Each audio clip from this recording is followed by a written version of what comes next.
バンバアッバンバババンババンバンバアッババボンババンババンバンバアッバンバババンババンバはいかなはい、藤子さんでございますよ。本日もお付き合いよろしくお願いいたします。この番組はお休み前の約1時間、10時5分ぐらいから11時ぐらいまでの間、皆様と楽しい時間を共有して、いい夢見れるライブを目指しておりますので、皆様、積極的に参加してくださいませ。で、番組の前半はこのように、にゃんこに夕飯の残りのカリカリと、鰹節と煮干しを用意しておりますので、猫の姿がそこそこ楽しめると思いますので、猫目的で参加される方は、ぜひ番組の冒頭にスマホを握りしめ、パソコンの画面にかぶりつき、息も止めて瞬きもせず、ご視聴いただくことをお勧めしておりますよ。そして、そのままくたばらないようにご注意くださいませ。ちゃんとチャンネル登録とグッドボタンを押して、スパッチャを投げてからくたばるようにしてくださいね。で、今画面に収まっておりますのが、白黒の空太くん、白茶のゆりさん。画面に収まっておりませんが、茶トラのまさるくん、グレーのぐーちゃん、三毛猫のたまちゃんと、我が家には全部で5匹のかわいい猫ちゃんがおりますよ。で、5匹のかわいい猫ちゃんがいる生活ってどんな感じなのかなっていうのをちょっと楽しんでいただけたらいいんじゃないのかなと思いますよ。で、猫のことをもうちょっと詳しく知りたいよと思われる方は、概要欄のところに猫紹介してありますので、そちらを読んでいただけたらいいんじゃないのかなと思いますよ。で、同じく概要欄のところに Amazon のウィッシュリストのリンクが貼ってありますので、そちらから、シーバを、ポチッとご購入いただければ、諦めた。我が家に届く便利なシステムとなっておりますので、にゃんこにシーバあげようかなと脅した思われる方は、そんな便利なシステムをご利用いただくことをお勧めしております。諦めないね。で、触れなくなっちゃったのね。にぼち。口にもあることはにぼち。なんだ、全部散らかってるだけで食べてないじゃないかよな。でもさ、ああやってナクタはちょっとね、食べようとしてくれるんでね、ちょっと煮干し足してみたけど、結局食べれてないんだな。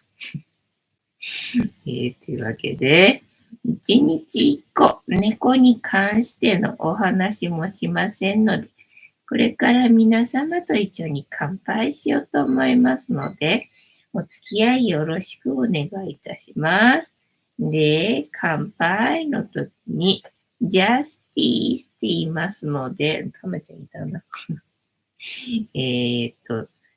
一緒に言っていただけると嬉しいです。で、なんでジャスティースっていうかっていうと、後ろにいるうさ耳をつけていて、左腕が取れている黒い観音様がこの番組のチーママでございまして、名前をたけしと言いますよ。で、たけしの言葉で乾杯のことをジャスティースって言いますので、一緒に言っていただけると嬉しいです。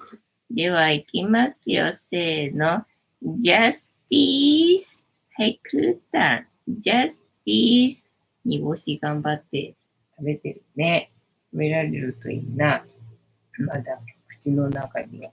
入ってっていない。まだ散らかってるだけだな、まるまるな。今日もしょっぱ、ちょっと入れすぎたな。塩入りのお湯でございますよ。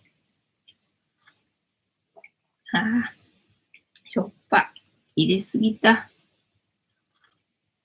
入れすぎたかな？どうかな？でも、お湯いっぱい入れれば大丈夫かなと思って、お湯いっぱい入れてみたんだけど、やっぱり塩入れすぎたな。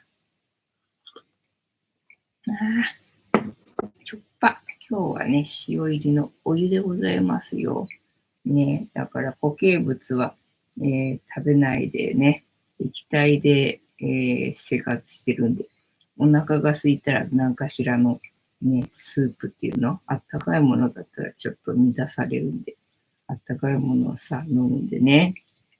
この中のお湯が夕方になくなっちゃったんでね、それなりにまだ飲むだろうと思ったんでね、それなりに、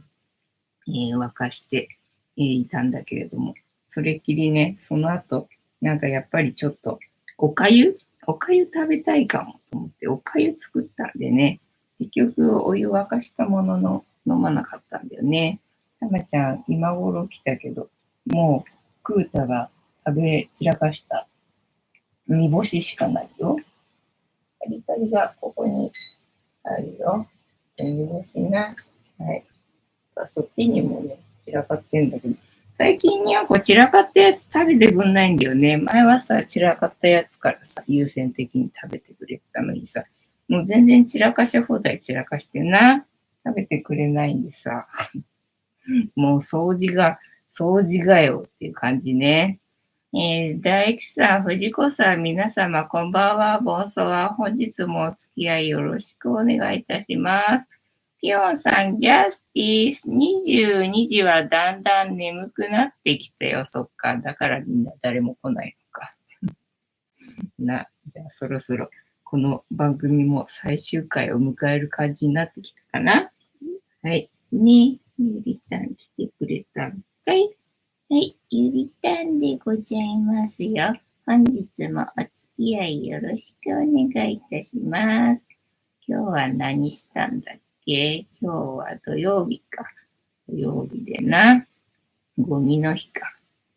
散々、なんだ、土な、培養土と、あとはプランターね、買った時に、入ってたアマゾンのでっかい箱な。とりあえず畳んであったんだけど、そうだ、今日はゴミの日だからね、資源ゴミっていうの？それを出そうと思って。だからさ、なんでカリカリ、あれ、たまちゃん結局食べてないじゃん。全然残ったまんまだよ。なんだよ。結局、鰹節しかにゃんこ食べなかったんかい？でもカリカリが2個だけ残ってっかな。少しは食べた感じかな。だからカリカリがね、朝は今日は黒缶だけあげたのかな。で、さすがにお昼にはなくなってたんで、で、カリカリあげたんだよね。だけど、カリカリは残ってたんで、だから夕飯あげなかったんでさ。でね、ちょこっとしか残ってなかったんで、どうしようかな、ちょっと足そうかな、どうしようかなと思ったんだけど、足すにはちょっと多すぎかなと思ったんでさ、鰹節を最初はさ、少し多めにあげたわけよね。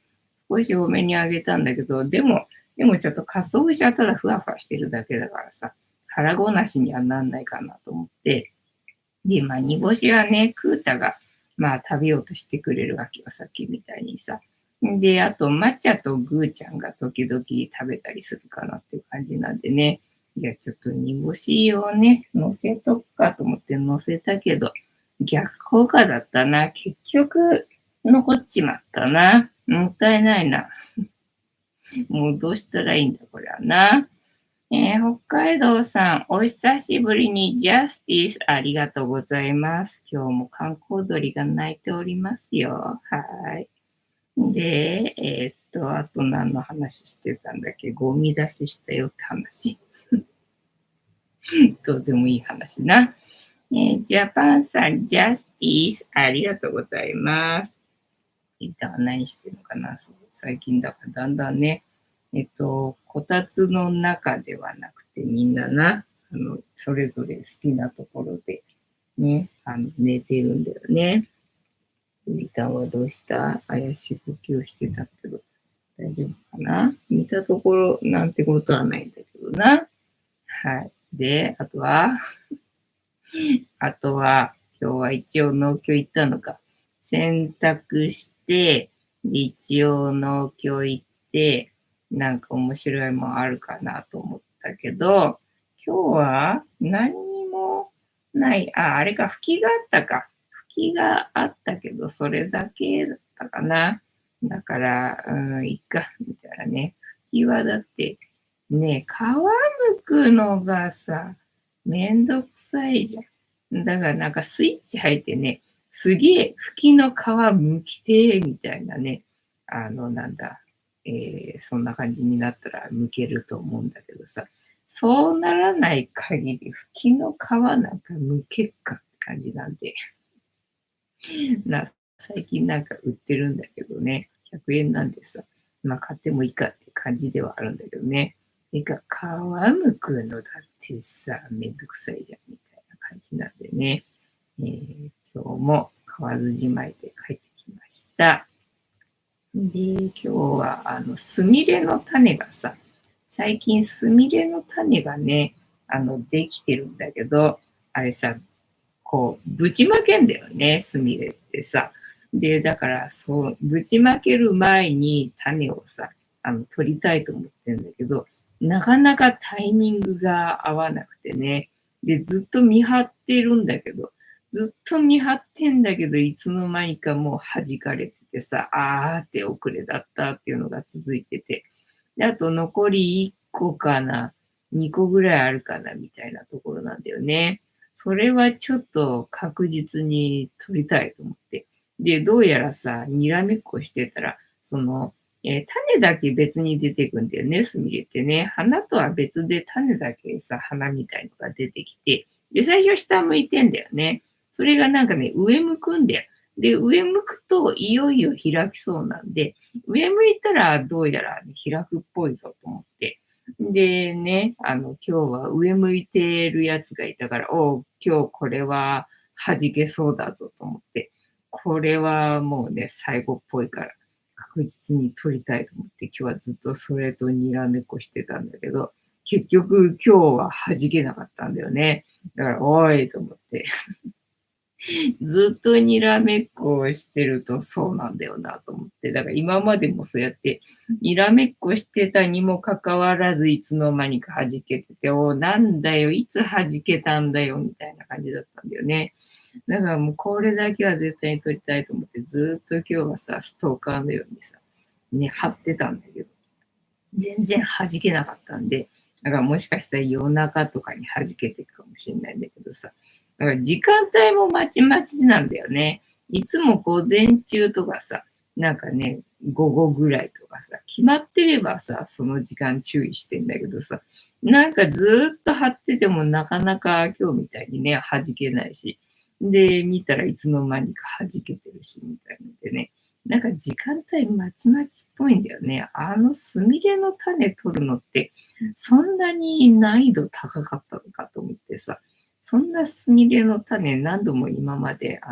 端に生えてたやつ取ってきてね、それで今、プランターの中で増えちゃって、意図しないタイミングで増えてな。だから花咲かそうと思って巻いとった時には全然咲かなかったんで、なんだダメじゃんとか思ってたのにさ、なんか今頃になって咲き始めたんだよね。でもこんな難易度高いものをね、外のな、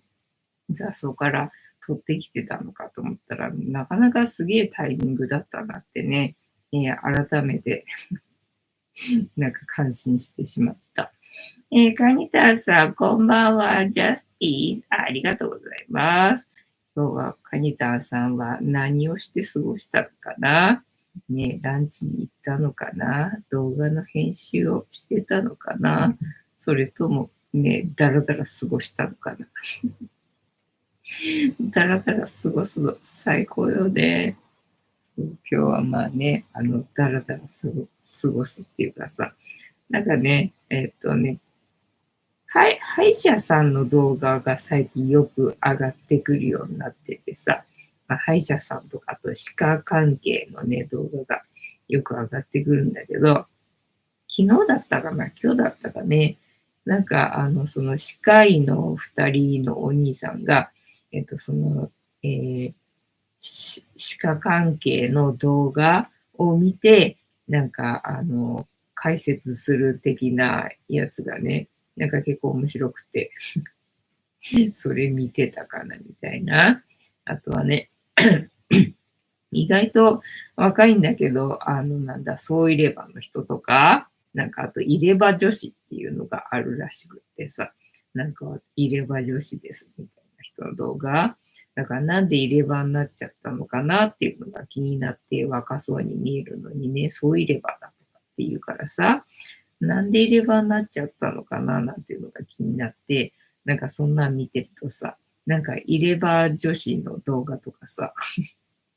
なんか入れ歯関係の動画ばっかり出てきちゃったんだよね。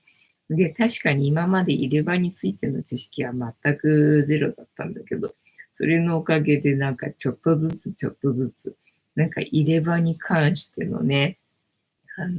知識が増えてきて、で、ああ、そうかと思って、だからそれを知るたびにね、ああ、歯って大事って思って、やべえと思って。このまま行くと私やべえなと思ってさ、もうあとどんくらい持つだろう私の歯とかってちょっと思っちゃって、いや、そんなんでちょっと長生きしたくないなと思ってさ、ね、違和感抱えてずっと過ごしていくのはちょっと嫌だなと思って、なんかもう早く死にたい。早く死にたいなってね、なんか思ったね。ジャパンさん。歯医者選びってむずい。あ、ね、そうなんだよね。だからそれもご縁だもんなって思うよね。だから私が通ってる歯医者さんも、なんかいいんだか悪いんだか、まあ素人だからわかんないからね、と思ってね。まあ信頼して、通ってはいるけれども、みたいな感じだよ。カニタンさん、4K で撮影していたので、動画アップにめちゃめちゃ時間かかり、ああ、そうだね。外に出る暇がなかったので、明日に、こそって感じですよ。そうなんだ。でも明日も、明日天気悪いんだっけ？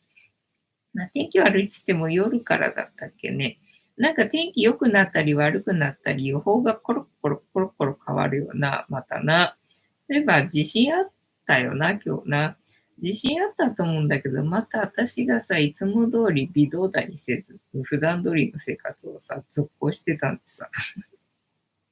にゃんこたちはなんかどうも構えてたっぽいんだけどな。まあ、にゃんこ構えてるなぁと思ってるだけで、いつも通り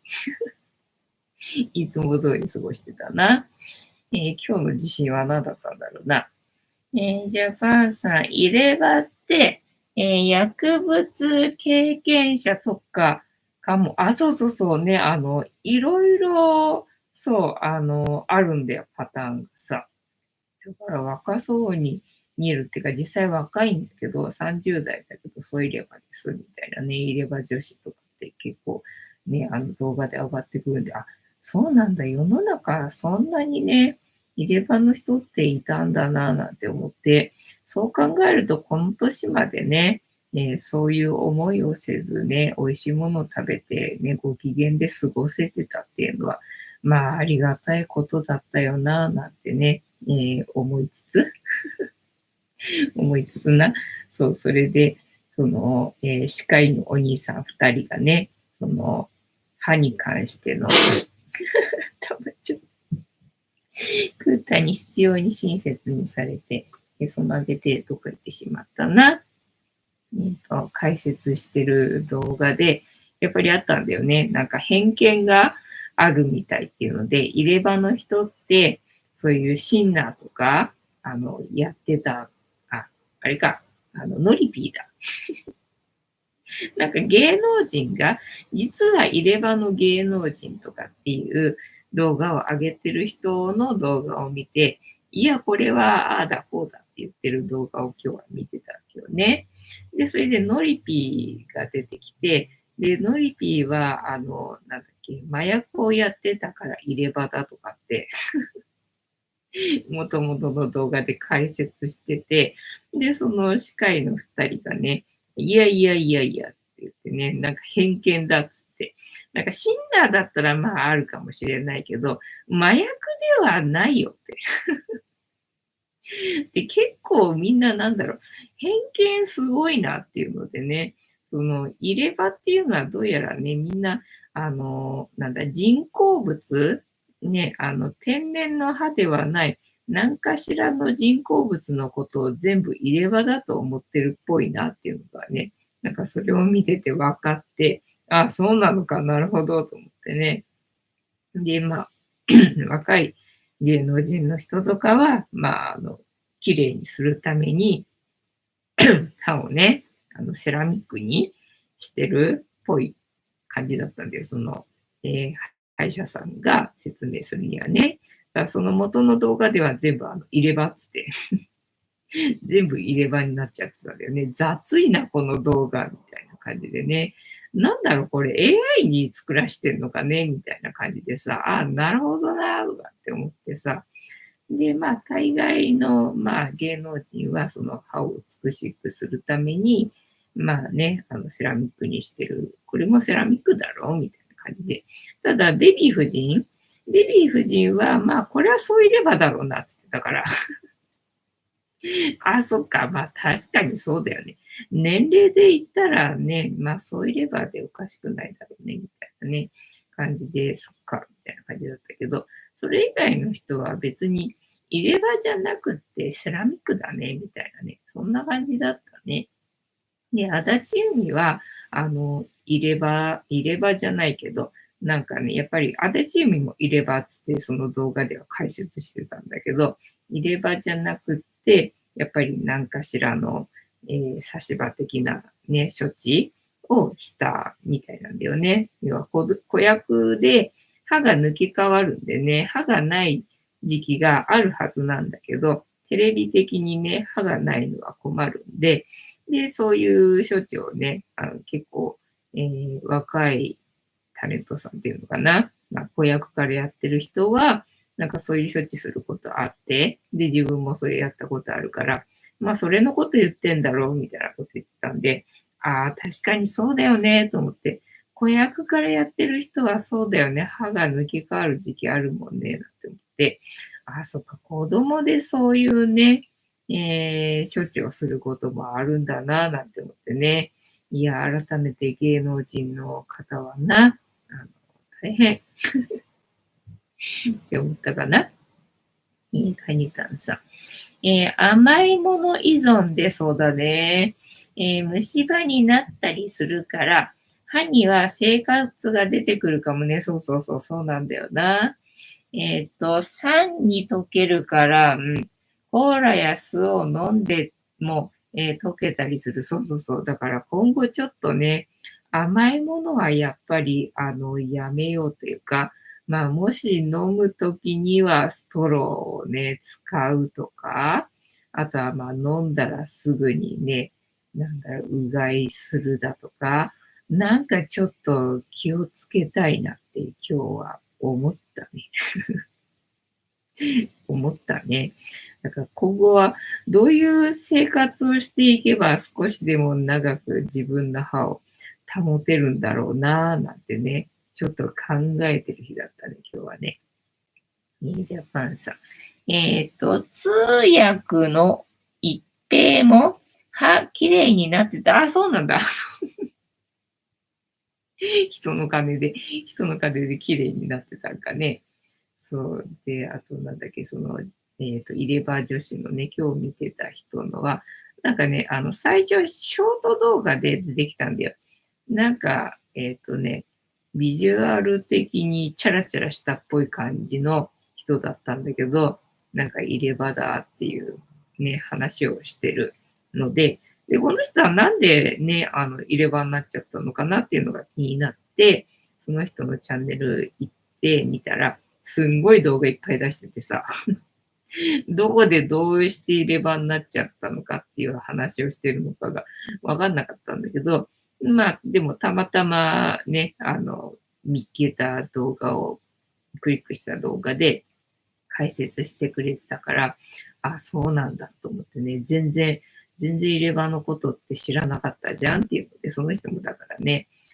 自分がそうなるまで知らなかったっていう話をね、いろいろしてくれてんだけど、で、それで偏見でね、なんか動画でその入れ歯だっていう話をしてるっていうのは、知り合いには話してなかったんだけど、多分なんかたまたま見っけたかなんかなのかなっていうので、入れ歯なんですかっていう、なんか聞かれたらしいんだよね。で、あ、そうなんですよ。私、入れ歯でっていうふうに言ったら、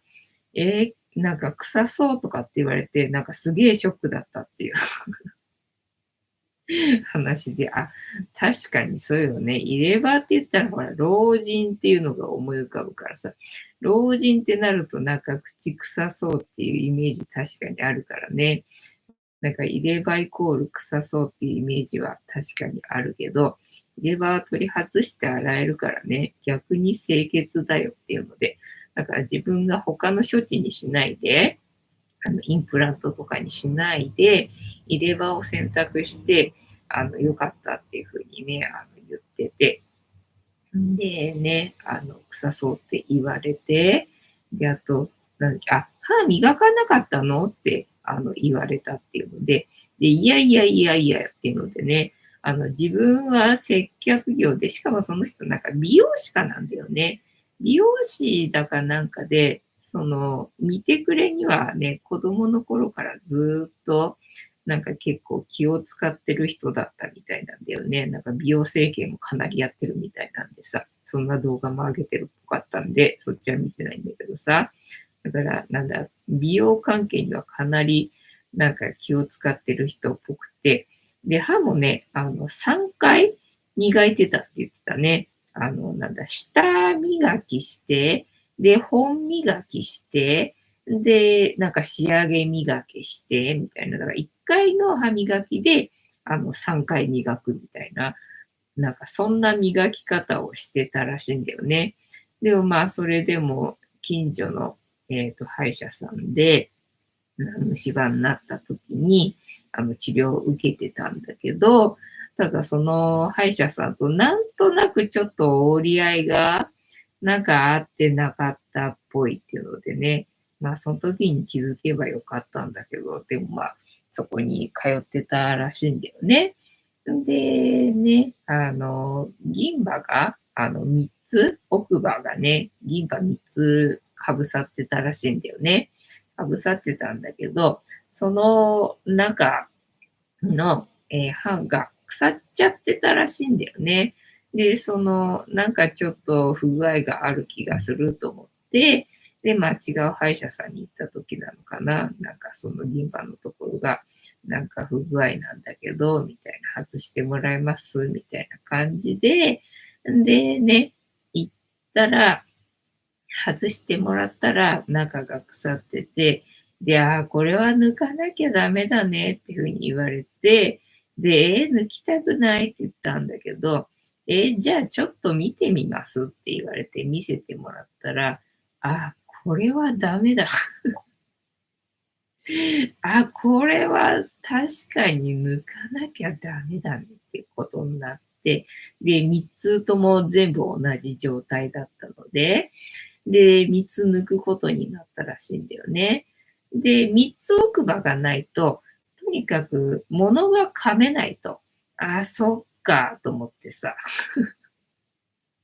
3本でもう噛めなくなるのか、やばいね、みたいな感じでね。で、ほら、片っぽの歯でもう噛むことができないから、もう片っぽの歯で噛むしかないんだけど、それのおかげでこっちもね、こっちしか使わないから、傷むのが早くてね、結局こっちも虫歯になっちゃって、そうするともう噛める場所がないんで、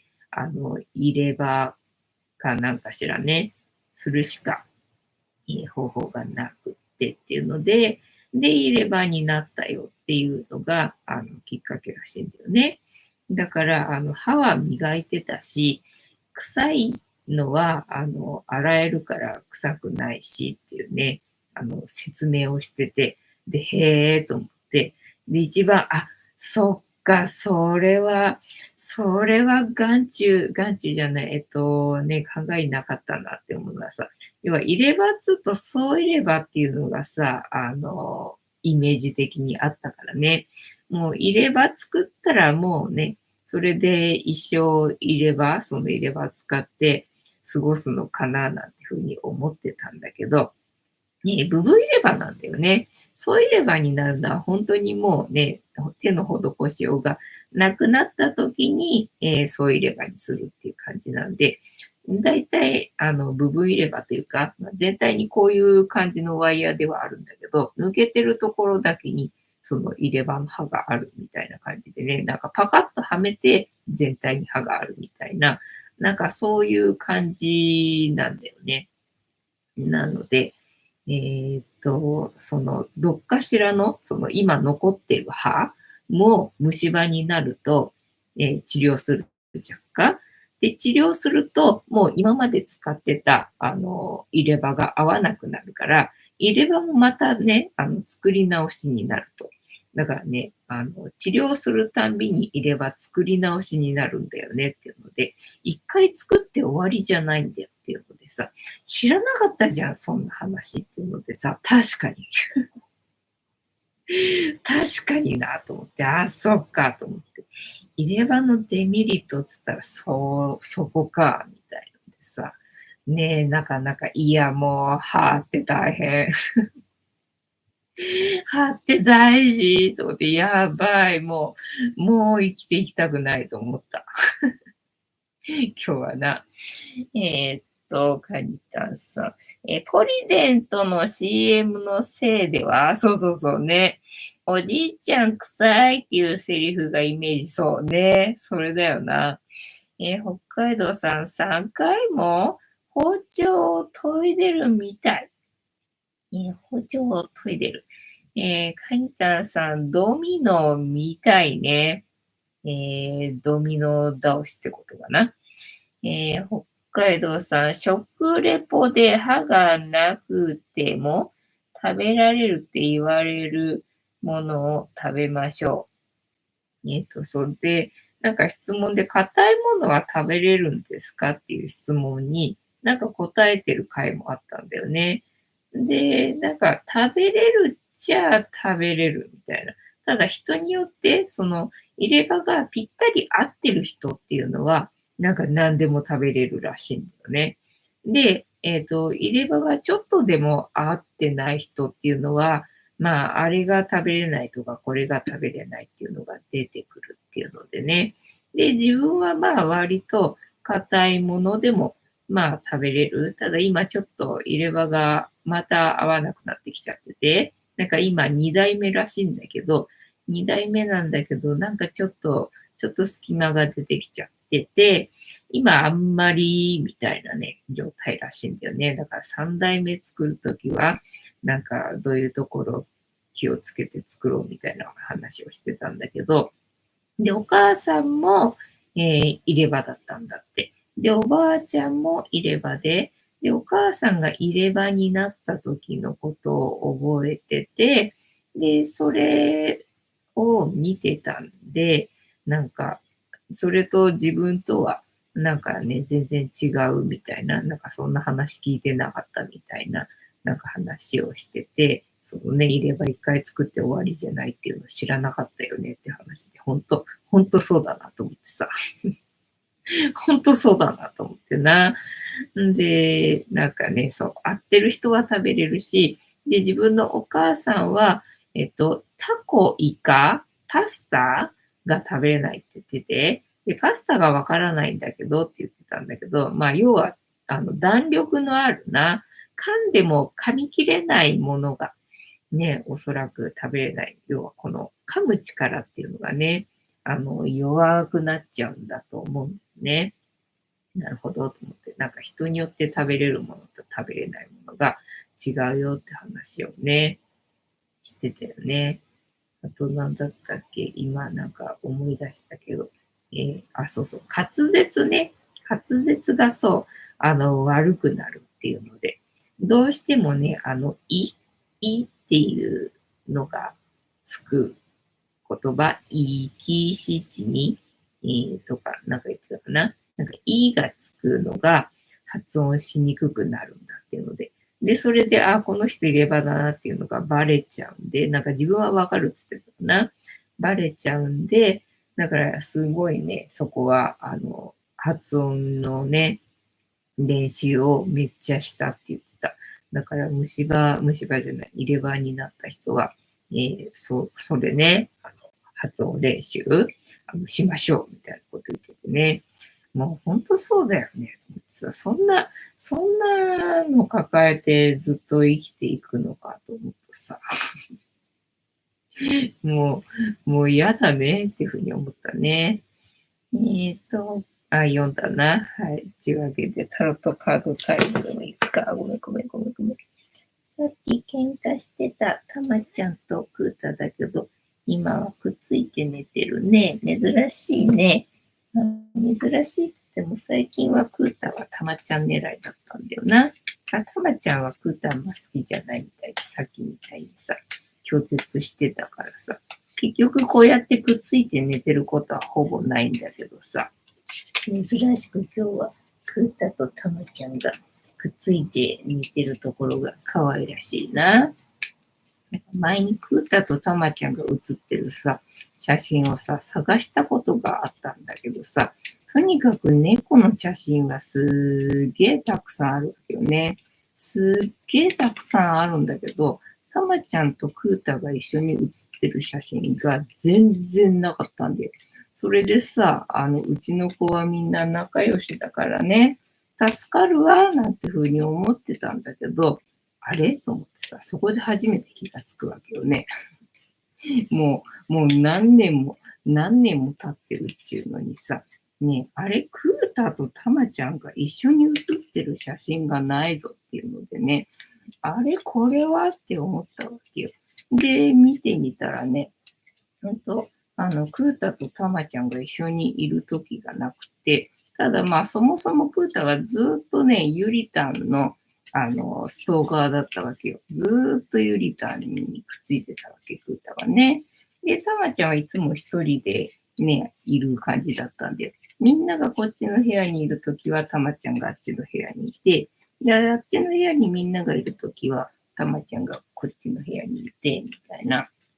そんな感じだったんだよね。なんか一人が好きなのかなって思ってたんだけどね。ただ、クータのことがたまちゃんが好きじゃなかっただけみたいでさ。説明と思ったんだけど。でも今日は一緒にいるから、ちょっと安心するよ、みたいなね、感じだな。もうぐーちゃん煮干し食べるかな。舐めてはいるんだけどね。みんなね、煮干し、まあみんなっていうか、ぐーちゃんと、あとまーちゃんかな。ぐーちゃんとまーちゃんはね、煮干しこうやってさ、ハムハムするんだよね。で、くーたもやっぱりこれ、あれか、切ってやらないと、ね、食べないかな。いや、食べそうだな。食べそうだな。今日はぐーちゃんが煮干しを食べてくれたかな。ちゃんと頭残すんだよ。器用だよな。なんでちゃんと頭残す結局いつもね、煮干し食べようとトライしているクータは今日は食べれなくて、今日はぐーちゃんが煮干しを食べれましたな。はい。で、あとなんだっけカニタさん。はい。ジャンボフェリーストップ。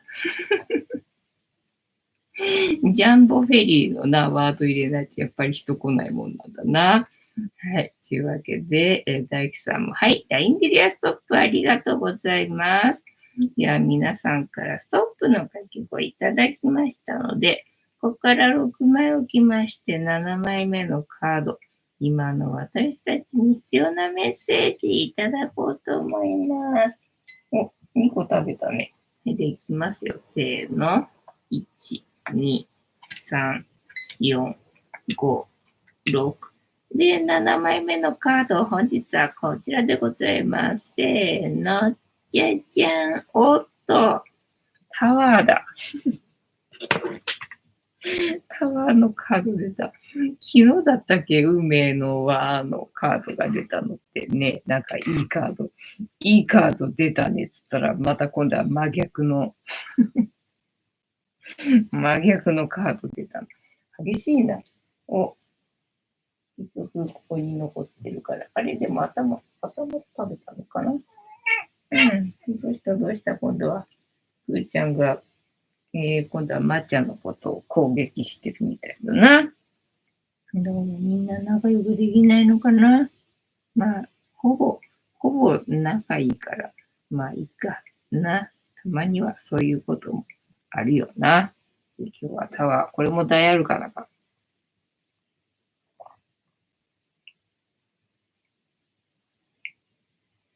なあ、ダイアルカナよく出るな。つながらない。そう、今日もライブ始めるときに全然つながらなくてね、ちょっと遅くなりましたって感じ。タワー、タロット。あれか、今日地震があったからこんな、カード出てきたか。聖地は、今日聖地か。アクシデントを表します。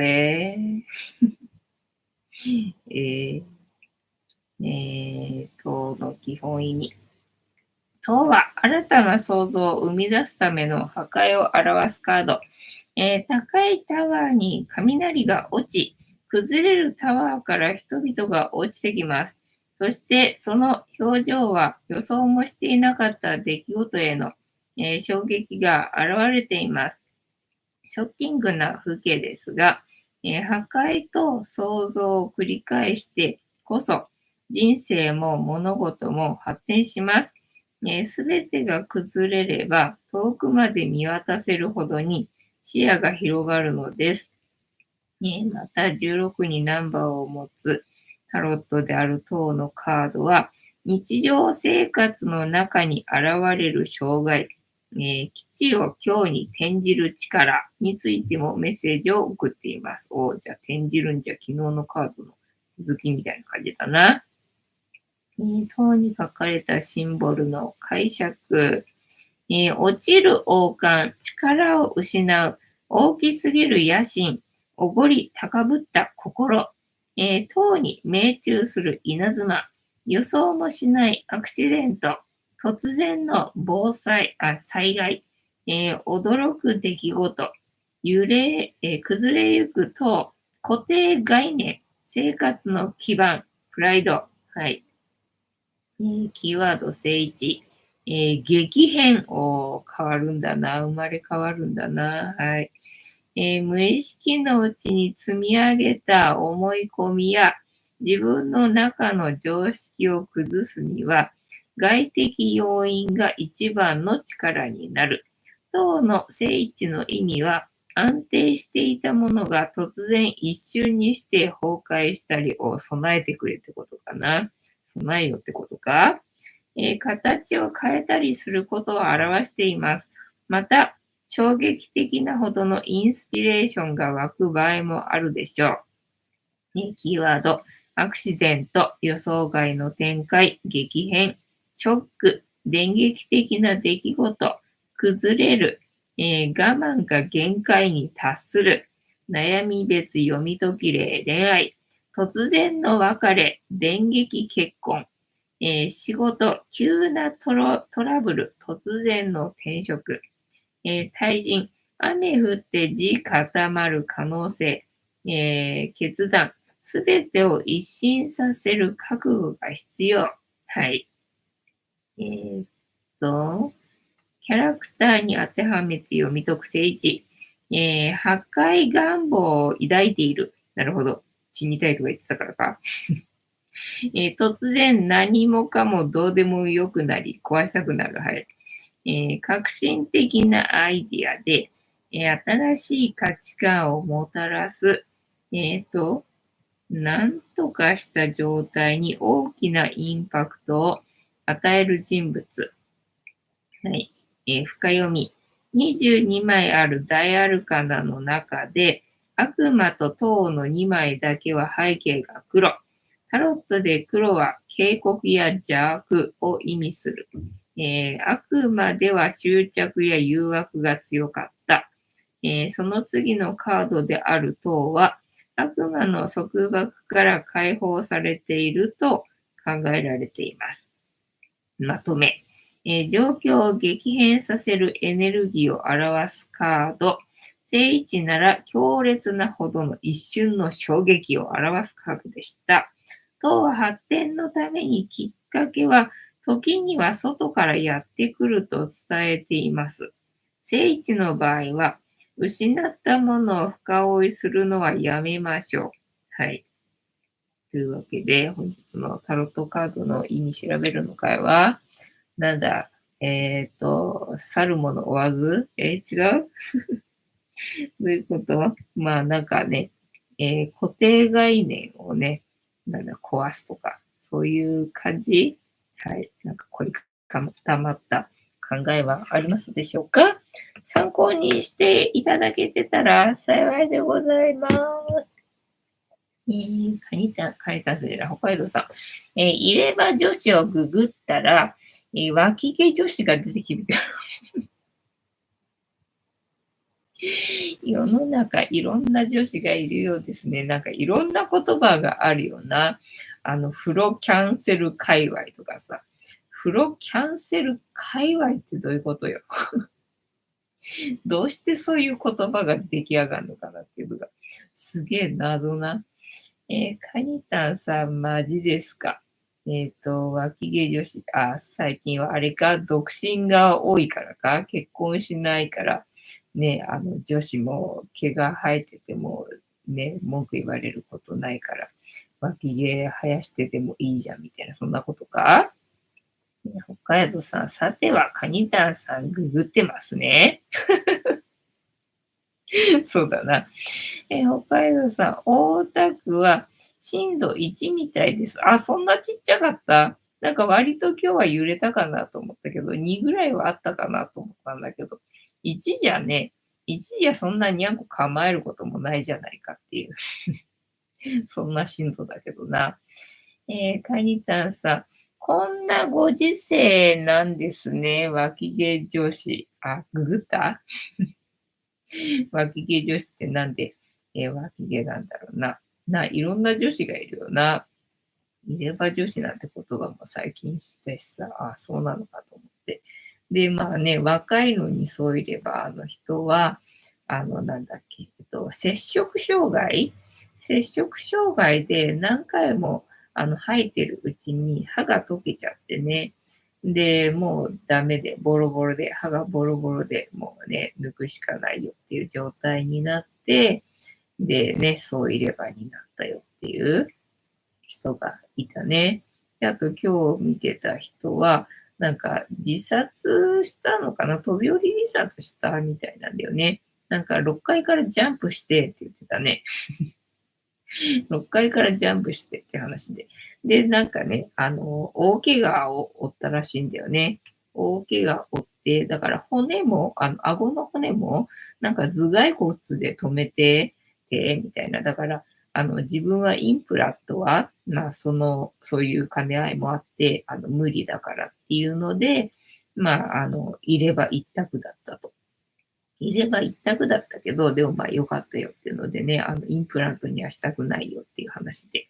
で、なんでインプラントしたくないかっていうのでさ、まあ私もインプラントってずっと持つもんなのかと思ってたんだよね。そしたらね、なんかどうもそうじゃなくて、インプラントですらなんか5年ぐらいしか持たないこととかもあったりとかして、ね、で、なんかそのインプラント歯周病みたいのがあって、でね、なんかそれによってインプラントもまた抜かなきゃいけないみたいなことになるらしいんだよね。インプラント抜くとか言ったら、あとどうしたらいいのその穴は。その穴どうすんのみたいなね。そそうだ、なんかその人も骨を、なんかどこの骨はどっから移植してみたいなこと言ってたかな。それでなんか作っててとかっていうから、だからまあどっかしらから骨を移植してなんかしたりとかすんだろうけどさ、もうなあ、もう大事じゃんか。嫌そんなの。もう嫌すぎると思って。だから多分ね、そういればが結局一番もう、そういればになっちゃえばね、もうそれの方のが楽なんじゃんみたいなね、話をしてて、ほんとそうよね。ほんとそうだよね、とかなんかね、思って、今日はそんなんばかり見てたな。えーっと、北海道さん、過去動画を見ていたのですが、そば太田ってまだあるんですか？あ、そば太田はまだある。もう周りの店が全部なくなっちゃったからね、もうあの辺全然行かないからさ、もうね、客足が、だから逆に残ってるけど、周りの店がないからさ、人が流れてこなくなったからね、逆に売り上げ下がってんじゃないのかなって思うんだけど、まだあるね。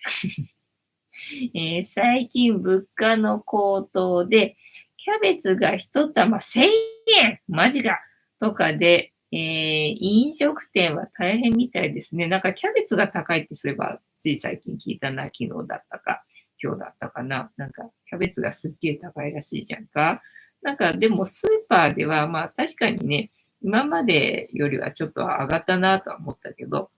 そんな、そんなキャベツがっていうほど、ね、キャベツだけが値上がりしてる感覚ではなかったわけよね。なんか全体的に値上がりしてて、まあそれのね、同じようにキャベツも値上がりしてるな、みたいな感覚だったんだけど、なんかキャベツが高いみたいなのを最近聞いたよ、そういえばな。1000円か。なんかこの前、いつだかのね、白菜2000円。